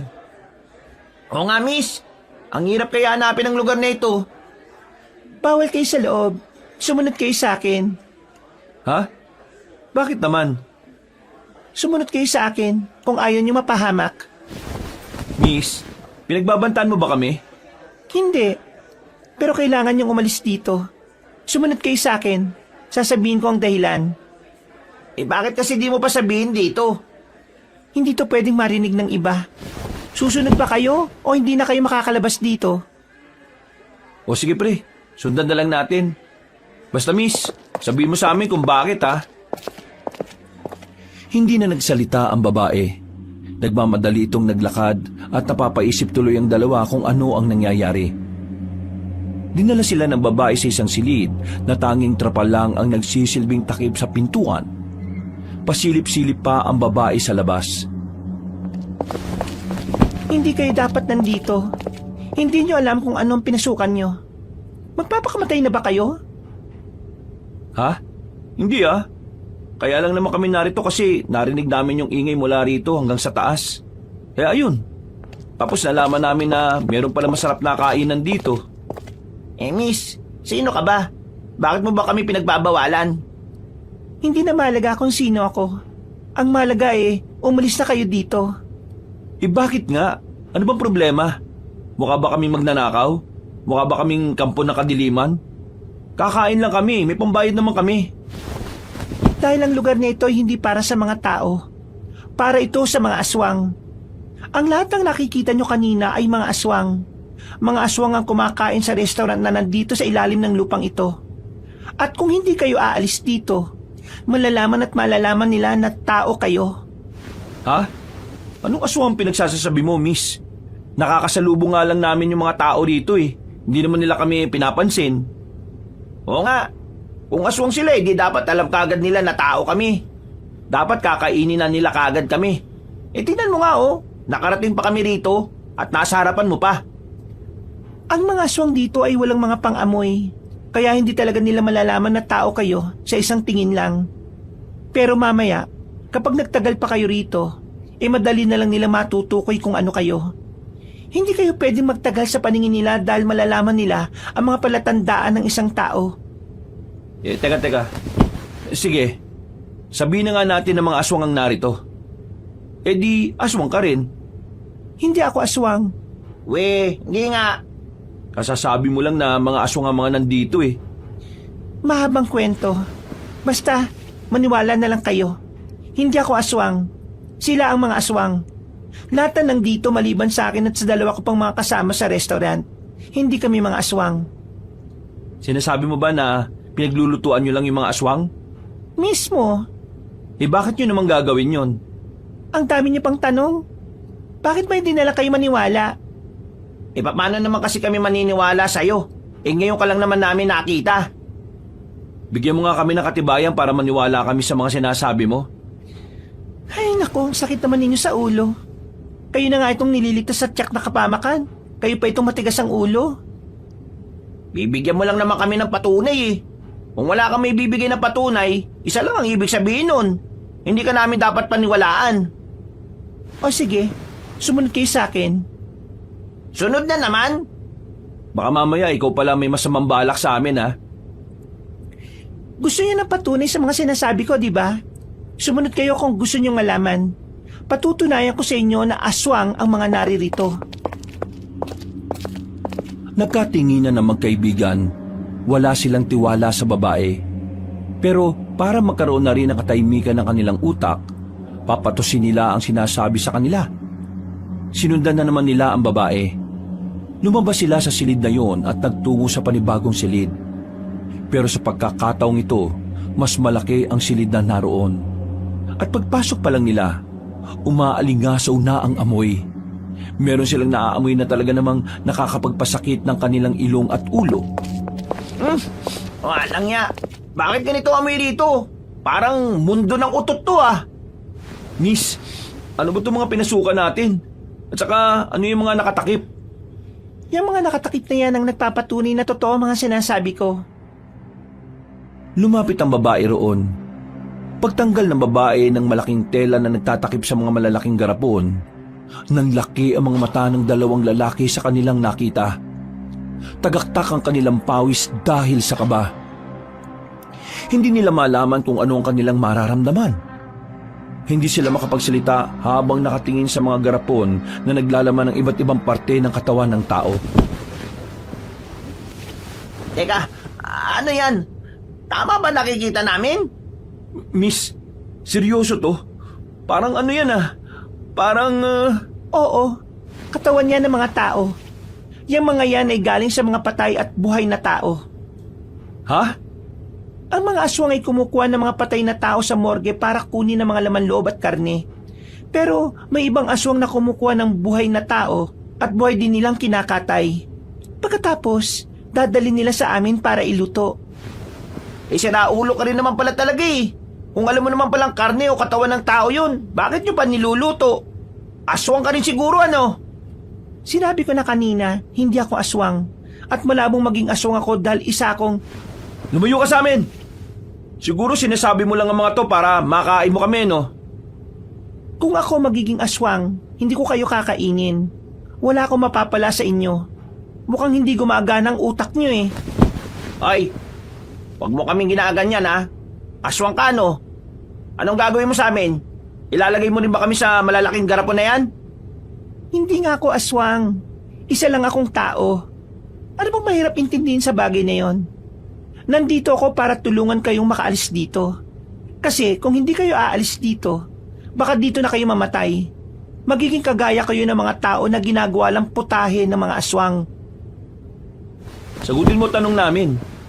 Kung alam niyong karne at katawan ng taong niluluto nyo, bakit nyo pa rin niluluto? Bakit pinagsisilbihan nyo mga aswang? Kung totoong tao ka lang, bakit hindi nila kayo ginagalaw o kinakain? Ano, sumagot ka! Dahil wala kami magawa kundi sundin sila. Isang matandang babae naman ang bigla na lang lumabas mula sa gilid. Maputi na ang buhok nito. May edad na pero kahit papaano ay halata na rin naman ang pagiging malakas nito. Lumapit ito sa kanila ng may seryosong tingin. Napapikit na naman si Ingo kay Bedger. Sino naman siya? Siya si Aling Demetria. Kasamahan ko siya sa kusina. 3 kami. Yung isa wala rito, nagluluto. Siya ang tumatayong pinuno sa aming 3. Hindi kami aswang. Kami ay mga pangkaraniwang tao lang. Mga albularya na binihag ng mga aswang para magsilbi sa kanila. Oo, nagsisilbi kami sa kanila bilang tagaluto nila. Hindi dahil gusto namin, kundi dahil wala na kaming magagawa kundi sumunod. Sapagkat hawak nila ang pamilya namin. Kung hindi namin sila pagsisilbihan, papaslangin nila ang pamilya namin. 2 taon na kami narito. Hindi kami makaalis. Dahil kapag ginawa namin yon, hindi lang kami mapapahamak. Pinili namin na dito na lang kami para kahit papaano, payapa ang buhay ng pamilya namin. Kahit bantay sarado sila ng mga aswang. Hindi talaga kayo mga aswang? Totoo ba? Tingin mo kung aswang kami, gugustuhin pa namin kayong makatakas? Malay ba namin? Ang sabi kasi nila, mapanlin lang ang mga aswang. Mali ko ba kung mga aswang kayo tapos niloloko nyo lang kami? Kailangan nyo nang umalis dito. Tutulungan namin kayo. Paano naman kami makakatulong sa inyo? Baka nga sarili namin hindi namin mailabas dito tapos tutulungan pa namin kayo. Kapag nakalabas kayo, hanapin nyo si Bentong. Siya ang makakatulong sa pamilya namin para makatakas sa poder ng mga aswang. At kapag nangyari yon, kami nang bahala rito kung paano kami tatakas. Kailangan lang naming malaman kung nasa ligtas na ba ang pamilya namin o hindi. Pambihira naman. Sino naman yung Bentong na yun? Magaling siyang magluto. Malapit lang din siya sa mga baryo-baryong makakadikit. Basta, kasing idaran siya. Isa rin siyang albularyo. Kailangan niyo siyang mahanap. Kung hindi, baka mawalan na rin kami ng pagkakataon na tapusin ang kasamaan nitong mga aswang na ito. Bakit? Ano naman ang magagawa niyo para talunin sila? Kagaya nga ng sinabi ko, albularyo kaming tatlo. May mga kakayahan kami makagawa ng mga ritual na siyang magiging sandata namin para pahinain ang puwersa ng mga aswang. Kaya nga umalis na kayo habang hindi pa nila kayo naaamoy. Samantalahin ninyo ang pagkakataon na hindi gumagana ang pang-amoy nila. Sige na, umalis na kayo. E paano nga kami lalabas? Kung papaano kayo pumasok dito ay ganun lang. Kumilos lang kayo ng normal. Hindi naman nila agad malalaman na tao kayo. Huwag lang kayo magpapalata. Huwag kayo magbibigay ng dahilan para maghinala sila. Ano palang pangalan niyo? Ako si Aling Demetria. Ito namang dalawang ito ay si Valeria. At ang isa naman namin kasama na wala rito ay si Isabella. Kasing idaran lang din siya. O sige po, aalis na po kami rito. Maraming salamat sa mga sinabi niyo. Naliwanagan na po kami. At pasensya na rin sa mga nasabi namin. Mga iho, alam kong hindi nyo naman kami kilala. Pero sana, matulungan nyo pa rin kami. Wala na kaming ibang maaasahan. Kayo na lang talaga. Tumangon na lamang si Badger. Paglabas nila ng silid na yon, may nakasalubong agad silang mga aswang. Tumingin lang sila sa kanila. Tiningnan lang din naman nila. Hindi sila pinansin kaya nagpatuloy lang sila sa paglalakad. Bawat makakasalubong nila ay nagdudulot sa kanila ng matinding kaba. Pinagpapawisan na sila ng malala. Ang kanilang palad ay namamasa na rin. Nakayuko na rin silang naglakad. Binilisan nila ang kanilang paglalakad. Pero nang makarating na sila sa lagusan na dinaraanan nila, nanlumo sila nang makitang nakasarado na yon. Nanlambot ang dalawa. Hindi nila alam ang kanilang gagawin ng mga sandaling yon. Nang makita nilang may mga paparating, naganap sila ng kanilang matatagpuan. Nakapagtago sila sa isang silid na pinagtatambakan ng mga sirasirang silya at lamesa. Huminga sila ng malalim. Pilit nilang ikinakalma ang kanilang sarili. Pre, anong gagawin natin? Hindi pwede magtagal dito. Narinig mo naman yung sinabi nila Aling Demetria kanina, di ba? Oo, narinig ko. Hindi naman ako bingi. Kumalma ka nga. Basta lalo kong hindi makapag-isip ng paraan kung ganyan ka eh. Sige nga, saan tayo dadaan? Pwede ba manahimik ka na nga muna? Mas lalo tayong hindi makakalis dito kung hindi ka kakalme. Hahanap tayo ng ibang daan paalis. Dapat pala nagtanong na tayo ron kanina sa dalawa. O ganito ang gagawin natin, Ingo. Makinig ka. Kapag hindi ka nakinig, mabubulilyaso talaga tayo. Lalabas tayo na parang walang nangyari. Normal lang ang lahat. Kikilos tayo ng gaya kanina. Hindi tayo pwede magmukhang kabado. Hindi tayo pwede maging kahina-hinala. Naintindihan mo? Oo, naiintindihan ko. Kailangang isipin nila na aswang din tayo. Gagala tayo sa lugar na ito.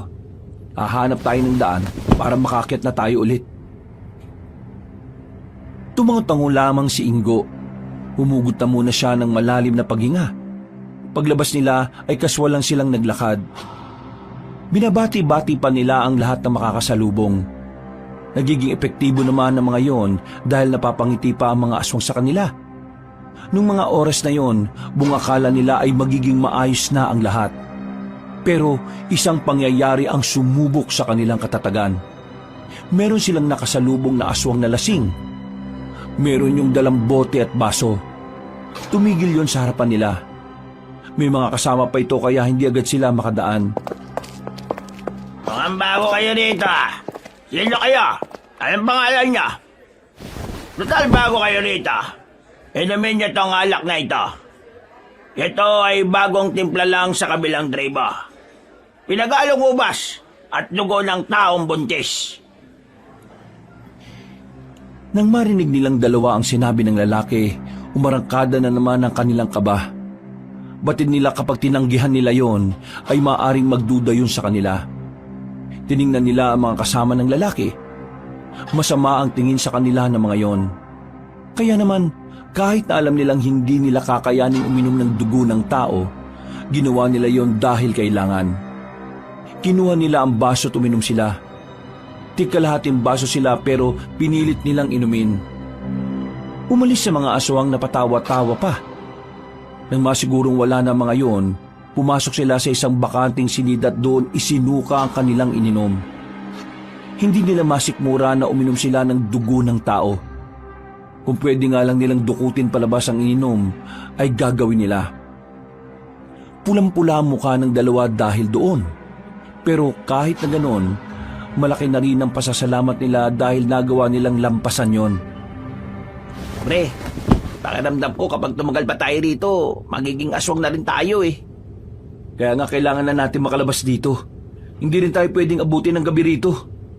Eh kung balikan na natin sila Aling Demetria, baka matulungan nila tayo makatakas dito. Yun nga din ang naiisip ko eh. Tara na! Nang mahimasmasan na ang dalawa, hinanap na nila ulit ang tinatawag na restaurant ng mga aswang. Hindi nagtagal ay nakita na rin naman nila yon. Kita nilang abala sila Valeria sa kakaluto sa loob ng kusina. Sumimpli lang sila ng lapit doon. Agad din naman silang nilapitan ni Valeria. Anong ginagawa niyo dito? Di ba ang sabi namin umalis na kayo? Paano kami makakalis dito sa lugar na ito? Inakasarado na yung dinaanan namin kanina. Valeria, kami na muna ni Isabel ang bahala rito sa kusina. Samahan mo sila at dalhin mo sila sa isa pang lagusan. Kaya ba nila sinarado yung dinaanan namin kasi alam nilang may nakapasok na ibang tao? Hinaan mo lang ang boses mo. Nakikita mo ang lahat ng mga kumakain na yan. Lahat yan aswang. Kapag narinig ka niyan, tapos kayo. Tara, sumama na kayo sa akin. Kahit na papaano, nagkaroon ng pag-asa ang dalawang binata. Sinundan nila ang dalaga. Kaswal lang silang naglalakad sa mahabang pasilyo. Lahat ng nakakasalubong nila ay binabati ni Valeria. Sa tagal ba naman kasi ng babae sa lugar na yon, hindi na rin nakakapagtaka na maraming aswang na rin ang nakakakilala rito. Dito na muna kayo. Delikado sa labas. Ha? Bakit? Sino ba yung nakakasalubong natin? Si Loresca. Loresca? Babae ba yun? Eh matandang lalaki yung nasa labas ah. Hindi porke Loresca babae na. Loresca ang pagkakakilala sa kanya ng lahat ng aswang, kaya yun ang tawag sa kanya. Siya ang pinuno ng mga aswang sa probinsyang ito. Siya ang punot dulo ng lahat ng ito. Hindi niya kayo pwede makita. Sa lahat ng aswang na narito, siya lang ang may pang-amoy. Magaling din siyang kumilatis. Matanong ko lang. Bakit ba karamihan sa mga aswang dito walang pang-amoy? Sumpa yun sa kanila. Natanging si Loresca lang ang nakaligtas sa sumpang yun. Hanip, may sumpa-sumpa rin pala sa ganito? Huwag na muna kayong magsalita. Malapit na sila. Sandaling itinikom ng dalawa ang kanilang bibig. Palakas ng palakas ang tibok ng kanilang puso. Pakiramdam nila ay nakasilip sila sa impyerno na anumang gawin nilang pagkakamali, maaring ikapahamak nilang tatlo. Hindi sila makalabas sa kinalalagyan nila. Masyadong mahirap isugal ang sandaling yun para sa kanila. Ayon kasi kay Valeria, hindi sila makakalabas hanggat hindi nakakaalis ng underground ang matandang si Loresca. Malakas daw kasi talaga ang pang-amoy.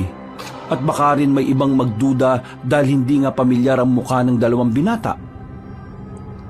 Hindi pa ba tayo lalabas? Magtatatlong oras na tayo dito. Mag-aalas 5 na oh. Hindi kami pwedeng gabihin. Mamili ka. Mananatili ka rito kahit gumabi o lalabas ka kagad kasi may posibilidad na mahuli kayo ng mga aswang. Nandito pa si Loresca. Hayaan na muna natin siyang umalis bago kayo lumabas. Anong oras naman ba siya aalis? May kasama kasi kaming naghihintay sa amin eh. Hindi makakawi hanggat wala kami. Baka ano pa mangyari sa kanya sa gubat kapag kumagat na ang dilim. Hindi ko rin alam. Hindi naman pare-pareho. Paano naman natin malalaman na nakalis na pala siya? Maya-maya lalabas ako dito. Kayo naman, mananatili lang kayo rito. Huwag kayong aalis kahit na anong mangyari, ha? Naintindihan niyo ba ako? Tumango na lamang ang dalawang lalaki. Maya-maya pa, iniwan na nga sila ni Valeria. Mas kinakabahan ng dalawa dahil sa ideyang baka bigla na lang may pumasok na aswang sa kinalalagyan nila. Todo dasal ang kanilang ginawa. Pero nakahinga naman sila ng maluwag nang magbalik na sa kanila ang dalaga. Kailangan na natin makaalis dito. Umalis na si Loresca. Madilim na ba sa labas? Oo, gabi na. Naku naman. Ano ba? Magrereklamo ka na lang ba o sasama na kayo sa akin paalis? Tara na, ang mahalaga makaalis na tayo rito. Naglakad sila ulit ng normal. Sa puntong ito ay wala na silang nakakasalubong na aswang. Nang malapit-lapit na sila sa lagusan, nakita nilang may dalawang lalaking bantay sa gilid. Kinakabahan na naman si Badger. Kung siya lang kasi, ay kaya niyang itago ang kaba niya. Pero nababahala siya para kay Ingo. Dumiretso lang kayo. Huwag niyo silang papansinin. Kumilos lang kayo na parang kagaya ng aswang. Sinunod nila ang sinabi ni Valeria. Maya-maya lang ay nalagpasan na rin nila yun. At nakaakyat na sila ng hagdanan. Binilisan nila ang paglalakad nang makalabas na sila roon. Oh, nandito. Bilisan niyo. Umalis na kayo. Teka. Saan ang direksyon para madali kami makaalis dito sa bundok na ito? Diretsuhin niyo lang to. Sabay kumaliwa kayo kapag nakita niyo yung puno ng nara. Huwag kayong kakanan. Doon dumadaan ang mga aswang na papunta sa restaurant namin. Paano naman yung isa naming kasama? Kayo na bahalang humanap sa kanya. Kailangan ko nang bumalik. Hindi ako pwede magtagal dito sa labas. Nagmamadali nang umalis ang babaeng si Valeria. Napapailing na lamang si Badger. Mangangapa na naman kasi sila kung saan nila hahanapin ang kanilang kaibigan na si Franco. Pero sinunod nila ang sinabing direksyon ni Valeria.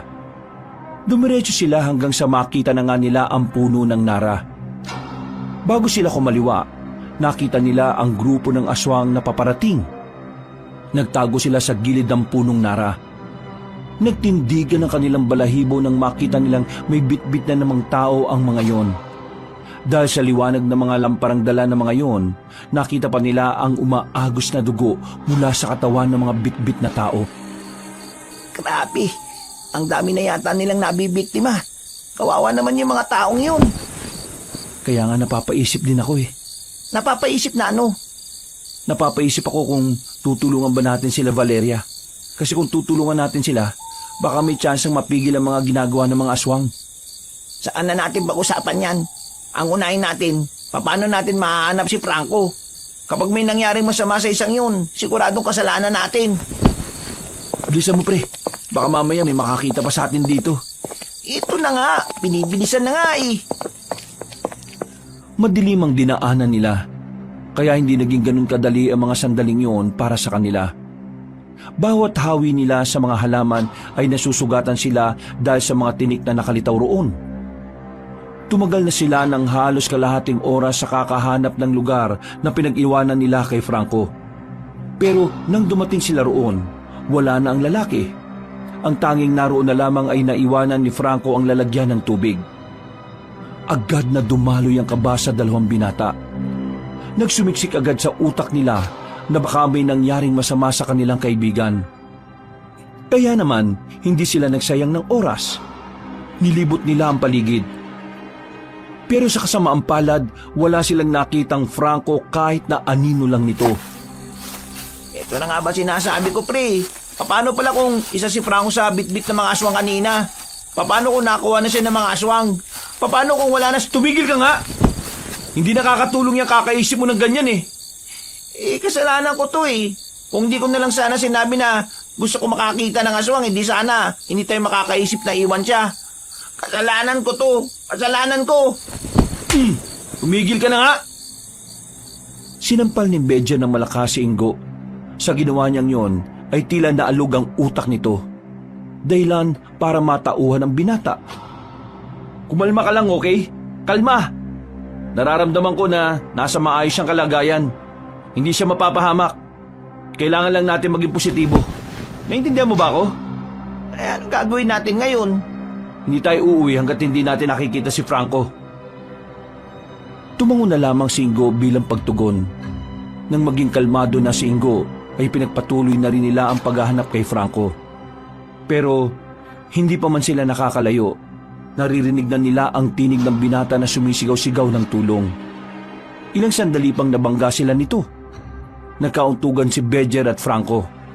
Malakas ang pagkakauntog kaya hindi agad sila nakatayo. Rico, ano ba? Saan ka ba nagpunta? Bakit ka ba tumatakbo? Pre, kailangan na natin makalis dito, pre. Hinahabol na ako ng mga aswang. Lintik na yan. O sige, takbo na! Kahit na nahihilo pa, pinilit ni Bedger na makatakbo. Ilang metro pa lang ang natatakbo nila nang marinig na nila ang mga angil ng aswang. Marami ding kaluskos at yabag ng mga paa sa paligid. Noong mga sandaling yon, kinakain na naman sila ng matinding kaba. Kahit si Bedger na sinusubukan maging kalmado ay naging tensyonado na rin. Bisit, nakatakas nga tayo sa loob. Dito naman sa labas may mga humahabol sa atin. Nagtago sila sa likuran ng mataas na halamanan. Hingal na hingal ang tatlo sa kakatakbo. Ni hindi na nga rin nila maramdaman ang mga gasgas sa binti at paa nila. Tahimik ang paligid. Biglang hindi na nila narinig ang aswang na humahabol sa kanila. Bagay na mas lalo nilang ikinabahala. Ano ba nangyari? Sabi namin hintayin mo kami dun eh. Bakit nawala ka? Eh, baliw ka ba? Malamang aalis ako dun. Kahit sino naman na makakita ng mga taong may bitbit na bangkay, talagang tatakbo ka eh. Tapos, narinig ko pa na kakainin nila yon. Kayo kasi ang visit eh. Naghintay ako dun hanggang dumilim. Tapos, ngayon lang kayo bumalik. Ano ba nangyari sa inyo? Muntikan na rin kami sa loob. Yung naririnig kasi natin sa ilalim ng lupa, lungga pala ng mga aswang. Maraming aswang doon kasi meron silang restaurant na kung saan puro aswang lang ang kumakain doon. Alam mo kung anong nakakawindang? 3 normal na taong kusinera nila dun. Ha? Ang labo ah. Biyag ng mga aswang yung pamilya ng 3 kusinera. Wala silang magawa kundi magsilbi sa mga aswang na yun. Kasi kung hindi, mamamatay ang pamilya nila. Jesus, pambirang buhay to. May ganyan na palang nangyayari. Eh kung isumbong na natin to sa mga pulis. Tingin mo maniniwala sa'yo yung mga pulis. At delikado yung naiisip mo ha. Kasi kanina narinig ko, may ibang aswang din na pulis. Paano kung sila yung mapagsumbungan natin? Eh di todas tayo. Sa isang tao lang tayo magsusumbong at hihingi ng tulong. Kay Bentong. Bentong? Sino naman yung siraulo na yun? Sabi ng isa sa mga kusinera, albularyo daw si Bentong. May alam sa aswang. Kaya matutulungan niya tayo mapalaya yung 3 kusinera. Kasi itong 3 kusinera ay mga albularya din. May kaalaman daw ang mga yon sa mga ritual na magpapahina sa mga aswang. Ay naku, sumasakit ang ulo ko sa inyo. Ang daming ganap. Ganyan talaga kapag mahina utak. Nasakit ang ulo. Ibigwasan kaya kita dyan para malaman natin kung malakas ang dibdib mo. Huy, tama na yan. Hindi yan makakatulong sa atin, no? Eh, ano plano mo ngayon? Malamang, uuwi tayo. Pag uwi natin, hahanapin natin yung Bentong. Saan naman natin hahanapin yun? Hindi ko rin alam. Basta doon na lang natin pag-usapan. Isipin na muna natin kung paano tayo makakalis dito. Huminga ng malalim si Bedger. Pinasadahan niya ng tingin ng madilim na paligid. Nakikiramdam sila. Makalipas ang ilang minuto, naglakas loob na rin silang umalis doon. Kinailangan nilang maglakad dahil maaari silang makalika ng ingay kung tatakbo sila. Hindi pa sila nakakalayo, pero biglang narinig na naman nila ang hangil ng mga aswang. Kanya-kanya na silang tago sa gilid. Napahiwalay sa kanila si Ingo. Maya-maya pa, nakita na lang nila na dumaan na ang mga aswang. Mabuti na lamang na walang pang-amoy ang mga yon, kaya nahirapan silang matagpuan ng mga aswang. Nang makalagpas na ang mga aswang, tumakbo na sila paalis. Ang kaso nga lang, Sa hindi inaasahang pagkakataon, sumabit pa ang short ni Franco sa nakausling sanga. Dahil doon, nakagawa siya ng ingay. Ang tanga mo naman, pre. Nakakainis ka naman. Yung dilim-dilim eh. Hindi ko naman nakita. Ubarin mo na yan, bilisan mo. Ano ko ba rin? Mahal bili ko rito. Mahirap tanggalin. Ubarin mo na yan, pambira ka naman oh.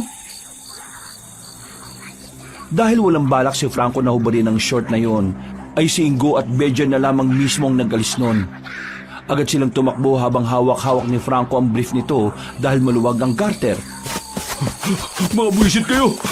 Hindi ako makatakbo na maayos eh. Eh bakit ba kasi ang luwag-luwag ng brief mo? Mamili ka. Tatakbo ka ng ganyan o mahuli ka ng mga aswang. Aray! Oh, ano nangyari? Dumiretso lang kayo. Okay lang ako. Palakas ng palakas sa mga angil ng mga aswang ng mga sandaling yon. Kaya naman pinilit na rin makatakbo ni Bejer kahit na meron siyang natapakang matulis na bagay. Dahilan para maging duguan ng paa niya. Lintik naman to oh. Hindi kasi nag-iingat eh. Mamaya ka na mag-sermon. Putik naman oh. Hindi nagtagal, nakita na rin nila ang kalsada. Mas binilisan pa nila ang kanilang pagtakbo. Nang marating na nila yon, napansin nilang hindi na sumusunod ang mga aswang sa kanila. Sinamantala na nila ang pagkakataon. Kumaripas pa sila ng kumaripas. Nang medyo malayo na sila roon, ay tumigil na muna sila sa gilid ng kalsada. Pre, ayos ka lang? Oh, ayos lang ako. Masakit lang ng kaunti. May natapakan yata akong bote kanina eh. Ako hindi ayos. Nahahamugan na itong betlog ko eh. Wala na ba yung mga aswang? Parang hindi ko na kaya maglakad eh. Lalong sumasakit kapag tinatapak ko. Franco, buhatin mo na lang si Bejer. Ha? Buwang ka ba? Kita mo ang luwag ng brief ko?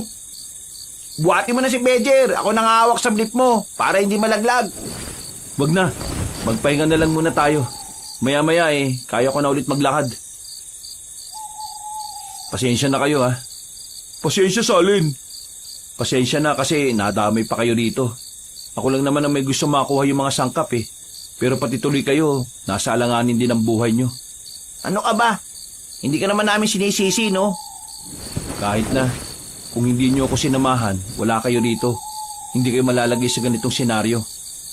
Pre, magtino ka nga. Wala namang sumisisi sa iyo eh. Nandito kami kasi gusto naming tulungan ka. Kasi ang tagumpay mo, tagumpay na rin namin. Gusto namin makuha mo at maiuwi mo yung sangkap kasi gusto namin makatikim na masarap na adobo mo. Hindi yung puro ka na lamang imbento. Inakbayan ni Ingo si Bejer para pagaanin ang kalooban nito. Bumuntong hininga na lamang din ang binata. Napapangiti siya.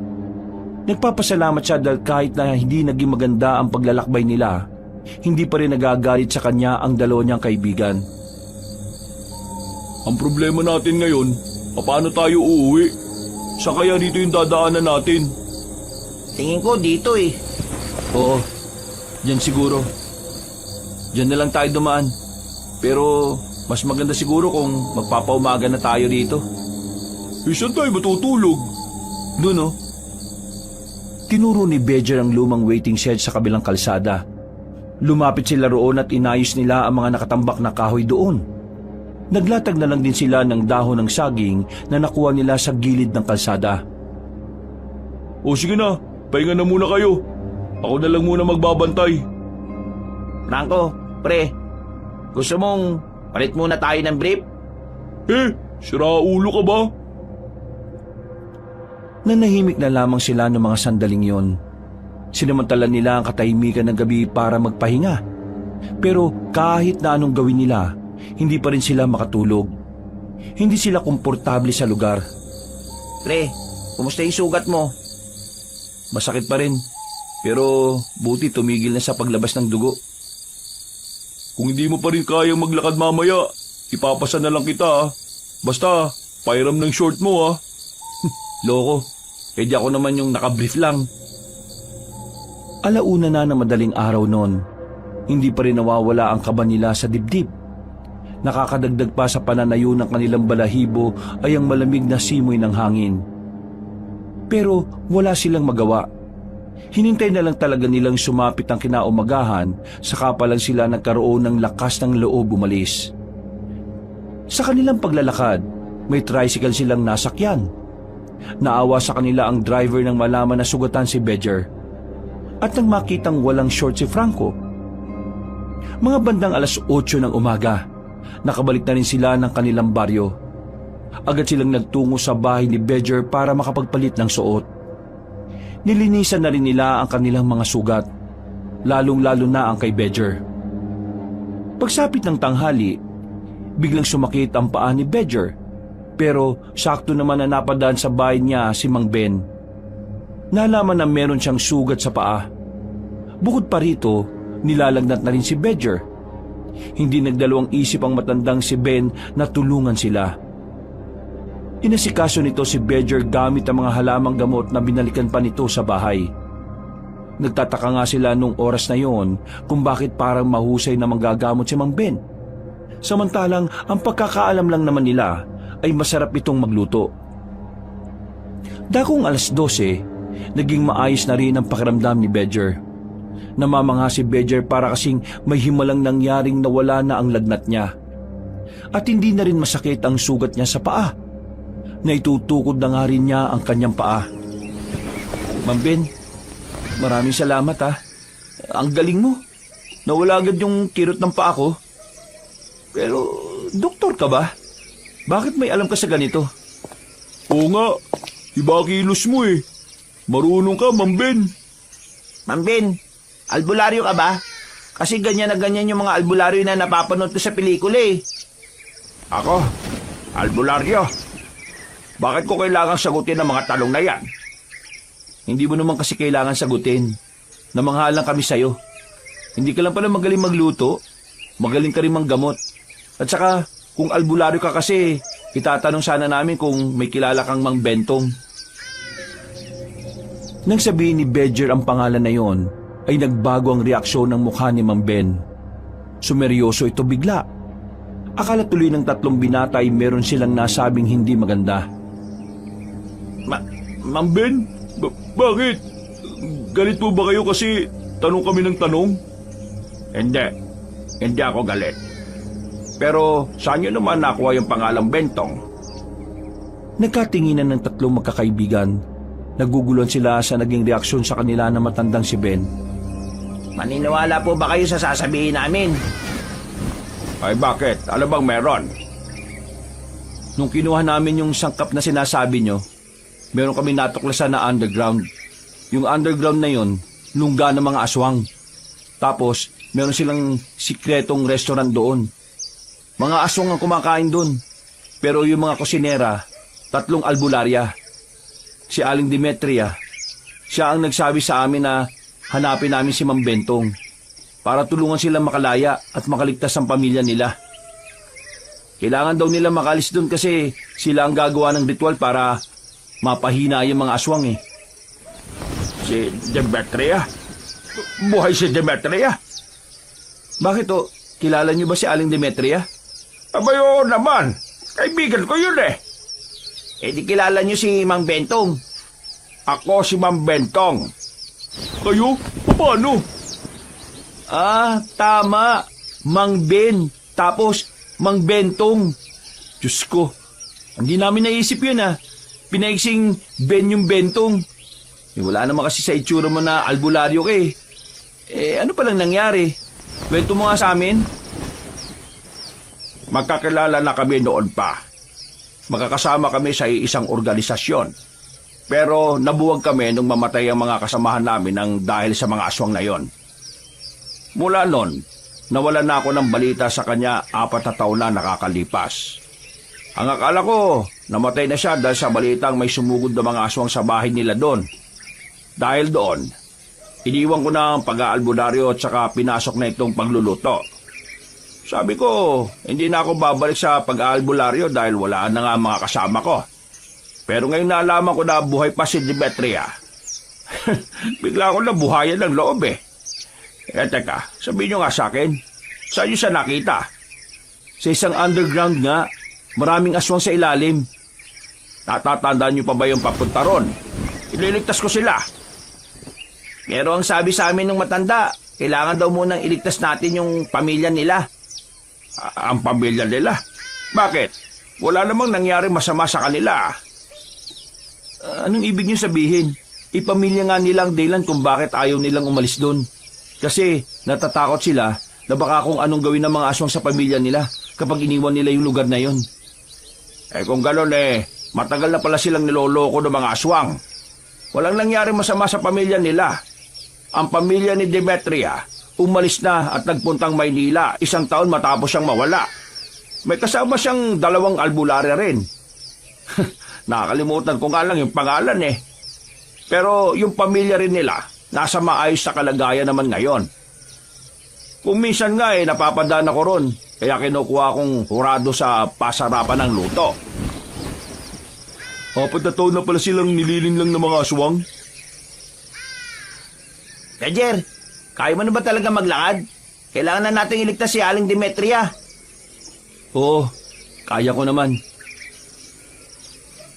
Pero, Ma'am Ben, may naisip ka bang paraan kung paano natin siya ililigtas? Nasa na ba yung gamit na pinahiram ko sa inyo? Akin talaga yun Gawa-gawa lang na binili ko yun. Oo nga pala, no? May revolver pala akong hiniram sa inyo, Ma'am Ben. Oy, bakit? Hindi mo nagamit? Hindi. May sira ulo. Hindi ko rin naman nagamit yung itak. Umiwas lang kami ng umiwas. Kapag gumawa pa kasi kami ng eksena, baka mas lalong hindi pa kami makalabas pa doon ng buhay.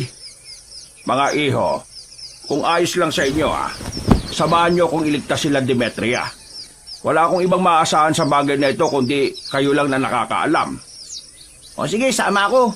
Nandyan na yan Wala naman akong ginagawa sa buhay. Ako rin. Naawa ko sa kanila Dapat matapos na yung pangaalipin sa kanila ng mga aswang.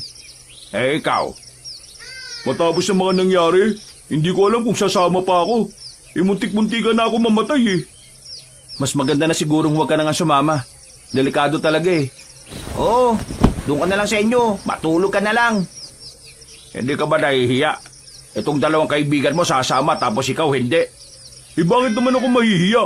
May masama ba kung iisipin mo yung kapakanan mo? Wala. Pero wala ring masama kung sasama ka. Kasi sa oras na mapalaya natin si Demetria, mapipigilan niya ang pag-asip ng lagim ng mga aswang. Naisip mo ba yon? Kumakamot na lamang sa ulo ang binatang si Franco. Kaya sa huli, wala rin itong nagawa kundi pumayag na lang. Sa parehong gabi, pinag-usapan nila ang lahat ng kanilang gagawin. Tinuruan din sila ni Ma'am Ben ng mga bagay na makakatulong kung papaano haharap sa isang aswang. Mabilis namang matuto ang 3. Magiling sila sa pagkakabisado. Kinabukasan ng umaga, wala silang sinayang na oras. Wala na muna silang pakialam sa piyesta. Mas uunahin nilang iligtas sa mga albularyo sa sikretong restaurant sa ilalim ng lupa. Ma'am Ben, Loresca ang pangalan ng pinuno nila. Pero matandang lalaki yon. Pambabae lang talaga pangalan. Anong pagkakaalam niyo sa pinuno ng mga aswang? Wala namang ganong nasabi sa amin si Valeria. Basta ang sabi niya, si Loresca lang ang nag-iisang aswang na may pang-amoy. Kaya kapag naroon tayo at naroon din siya, madali niya lang tayong maaamoy. O sige, akong bahala doon. Ma'am Ben, dati na ba kayong nakikipaglaban sa mga aswang? Oo. Noon pa man, kaaway na ng mga albularyo ang mga nilalang na yon. Kaya ngayon, tatapusin na natin kung ano ang sinisimulan nila. Ito ang tandaan ninyo Hindi na ito tungkol sa 3 albularyo. Tungkol na ito sa maaaring binabalak ng mga aswang sa mga tao. At para na rin mabigyan natin ng hustisya lahat ng mga biktima. Bilang pagtugon ay tumango na lamang ang 3. Pinagpatuloy nila ang kanilang paglalakbay. Hindi rin naman nagtagal ay narating na rin nila ang bundok ng Burgos. Tumigil na muna sila para mag-usap sandali. Ma'am Ben, hindi nakakaamoy ang mga aswang sa ilalim. Ibig sabihin, hindi agad nila nalalaman kung ang kaharap nila ay tao o hindi. Kaya nung nandun kami ni Ingo, nakakasalubong na namin sila pero hindi nila nalalaman na tao lang kami. Kaya kung papasok tayo sa loob, hindi tayo dapat magdala ng armas kasi maghinala kaagad sila. Pwede tayo magdala ng armas. pero yung pwedeng maitago sa katawan. Hindi tayo lalakad ng walang panlaban. Ang problema dyan, paano kung nasa ilalim si Loresca? Eh di pagbaba nyo pa lang dun alam na kagad niyang may tao sa underground. Baka nga isang malaking sugal ang gagawin natin. Kaya nga rin kailangan natin ng kahit na anong armas na kaya nating itago. Kasi kung ganyan nga ang pinuno nila, malaki ang tsansa na mapatrouble tayo. O ano, tara na, habang maaga-aga pa. Wala na silang sinayang na sandali. Lahat ng gamit nilang malalaki ay iniwan na muna nila sa likuran ng puno. Ang tanging dala na lamang nila noon ay kutsilyo at ang nag-iisang revolver. Nang makalapit na sila sa lagusan, meron pang nakakita sa kanila. Tumingin ng mga yon na parabang hinuhusgahan sila. Pero hindi nila pinansin. Diretso lang sila pababa. Habang naglalakad na sila sa mahabang pasilyo na yon, naririnig pa nila ang mga nagkakasiyahang mga aswang. May mangilan-ngilan din silang nakakasalubong na mga lasing. Nung oras nga na yon, ay pinagdarasal nila na sana hindi na sila painumin ulit ng dugo ng tao. Malayo pa ba? Malapit na tayo. Kumilos lang kayo ng normal Hindi sila pwede makahalata sa atin dahil wala tayong lalabasan dito na malapit. Huminga ng malalim si Badger. Aminadong kinakabahan na rin siya. Pero pilit niyang kinukondisyon ng kanyang kalooban. Hindi siya pwedeng magpadala sa kanyang emosyon dahil siya ang inaasahan ni Mang Ben. Mang Ben, ayun na yung restaurant, no? Binilisan na lang nila ang kanilang paglalakad. Nang makalapit na sila sa mismong counter ng restaurant, nanlalaki ang mga mata ni Aling Demetria nang makita sila. Demetria, itatakas namin kayo rito. Maraming salamat sa Diyos at dumating kayo. Huwag po kayong magpapaalata, Nakatingin na po rito yung mga kumakain. Valeria, sumunod kayo sa amin. Doon sa lugar kung saan pinakita mo sa amin yung malalaking garapon. Sige, bilisan nyo. Kilos normal lang, ha? Lumabas sila ng restaurant. Kahit na parang nakakalata na sa kanila ang ibang aswang na naroon, itinuloy pa rin nila ang kanilang plano. Nagmamadali silang naglakad hanggang sa narating na nga nila ang sinasabing silid. Pagpasok nila roon, nakita na rin ni Mang Ben ang mga parte ng katawan ng mga taong naroon. Diyos ko, mga demonyo talaga ang mga aswang. Ilang oras ba natin silang hihintayin? Baka mamaya may makakita sa atin dito. Basta ganito lang ang gagawin natin. Sakaling may pumuntang aswang dito, kumilos lang tayo ng kalmado. At kapag tinanong kung anong ginagawa natin, sabihin natin na gusto natin kumain ng hilaw. Naghintay silang 4 doon. Pero 20 minutos na ang nakalilipas, hindi pa rin sila sinisipot ng 3 albularya. Nag-alala na si Badger na baka kung ano nang nangyari sa mga yon. Pero nakahinga lang sila ng maluwag nang pumasok na rin ang mga yon sa loob ng silid. Hindi tayo lalabas dito. Doon tayo dadaan. Merong daanan dyan patungo sa kabilang pasilyo. Kakaunting aswang lang ang dumaraan doon kaya mas ligtas doon. Samantalayin na natin ang pagkakataon na wala si Loresca. Unahan mo, Ingo. Ako na rito sa likuran. Alright, walang problema. Maingat silang lumabas sa silid na yon. Kahit na kinakabahan, kinailangan pa rin nilang maglakad ng normal. Pero nang malapit na silang makalabas, bigla na lamang nakalata ang isang aswang. Napansin kasi ng aswang si Franco na tingin ng tingin. Maya-maya pa, umalulong na ang mga aswang na yon. Dahilan para tuluyan ng maalarma ang mga nilalang. Wala silang sinayang na pagkakataon. Mabilis silang nakalabas doon. Tuluyan na silang nakaalis at nakarating sa bahay ni Mang Ben. Bentong, kailangan na namin simulan ng ritual. Ang mga aswang na naroon ay mga dating tao. Isinumpa lang sila ni Loresca kaya nagkaganon sila. Bigyan mo lang ako ng gamit. Ibabalik namin sa dati ang mga biktima ni Loresca. Aalis kami rito sa bahay ko. Ililigaw namin ang mga aswang. Hindi sila maaaring mapunta rito dahil dito kayo magre-ritual. Kayo 3, sumama kayo sa akin. Babalikan natin sila. Samantalayin natin na tirik ang araw. Mas mahina sila sa ganitong oras. May alam akong paraan para makalabang tayo sa laban. Ngumiti ng nakakaloko matandang lalaki. Nang makalis na sila ng bahay, sinimulan na rin ng 3 albularyo ang kanilang isasagawang ritual. Habang silang 4 naman, tumungo na agad sila sa kagubatan. Inaabangan nila ang posibilidad na pagdating ng mga aswang, haharangin na nila yon para hindi makalapit pa sa baryo. Paano pala natin malalaman na tapos na yung ritual? May dala akong cellphone. Binigay ko ang numero ko sa kanila. Tatawag sila kapag ayos na. Pero kakayanin ba talaga natin ang mga aswang? Huwag kayo mag-alala. Meron akong dala-dala na kahinaan nila. Buong maghapon na silang naghintay doon, pero ang sabi ni Valeria sa kanila ay hindi pa rin natatapos ang ritual. Hindi nila inakala na ganun pala katagal yun na isagawa. Kaya naman, nababahala na rin sila dahil wala ng presensya ng araw, madilim na ang buong paligid. Hindi nagtagal, dumating na nga ang mga aswang. Naroon pa rin ang pinunong si Loresca. Ramdam nila ang galit nito sa kanila. Pumalibot naman sa kanila ang mga tauhan ng pinunong aswang. Akala mo ba matatalo mo ako? Ito lang katapat ninyo. At ano naman yung mga nasa garapon na yan? Gusto mong malaman? Amuin mo! Bigla-bigla na lang binasag ni Mang Ben ang grapon sa harapan ng mga aswang. Tila tuwang-tuwa pa ito ng mga sandaling yon. Nagawa pa talaga nitong ipaliwanag kung papaano niya nagawa ang bagay na yon. Ang grapon na yan ay ang inipong kong utot sa loob ng 4 na taon. May basbas yan ng pinakamalakas na albularyo ng Mindanao. Ang sino mang makakalanghap nito ay makakaramdam na matinding pagkahilo at paghihina. Ako lang ang hindi maapektuhan dahil utot ko yan. Nagkakamali ka yata ng pagkakaintindi sa kakayahan ko. Napansin na lamang ni Mang Ben na unti-unti nang napahiga ang mga aswang. Pagtingin naman niya sa 3 binata ay naapektuhan din pala ang mga yon. Pambira ka naman, Mang Ben. Pati kami apektado eh. Ay, oo nga pala.